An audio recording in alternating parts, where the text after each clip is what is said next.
Bismillahirrahmanirrahim. Assalamu alaikum dear student. Hope you all are fine and enjoying your online classes. Dear students, now it's time to open your social study book 4 and topic is our history. We are doing our question answers from page number 74. So you have to open your page number 74. Student, let's discuss our objectives first.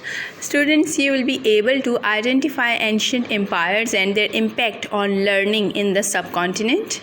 We will learn how learning progressed in ancient India and learn about different institutes of ancient India. Students, as we have learned in our textbook that rulers came and went, and with them they brought new ideas and new cultures which were slowly adopted by the local people. The history of these times can also be found in the records of travelers. Students, as we have learned in our textbook that during the early ages, especially in the 4th and 5th centuries, there were great advances made in mathematics, astronomy, art and other subjects. Taxila had a big university, the ruins of which can be seen even today. Many people came here to study. It was also one of the center of Buddhism. So many Buddhist scholars came here, learning advanced under the Mauryas and Guptas. Harsha, the ruler of Nanda dynasty, he set up the Nalanda University in present-day India. It was famous for its mathematician Aryabhatta, who used the concept of zero.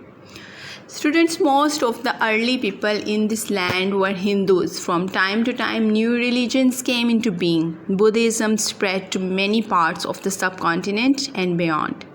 Jainism spread within India. It was mainly with the arrival of Muhammad bin Qasim in the 8th century that Islam began to spread in the subcontinent.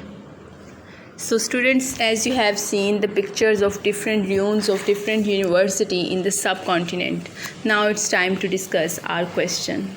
Students, our today's question is describe how learning progressed in ancient India. Give some examples. So our answer is in ancient times, Taxila had the largest Buddhist universities where Buddhist scholars come to study. The Mauryas, the Guptas also encouraged learning.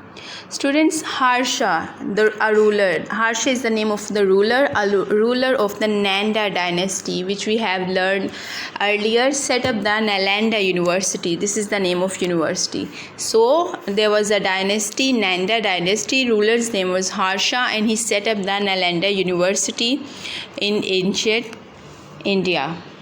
Students, we have also learned about the famous mathematician Aryabhatta from this university who invented the concept of zero. So students, this is the answer. Hope you enjoyed the answer and you will also learn this at home. Thank you.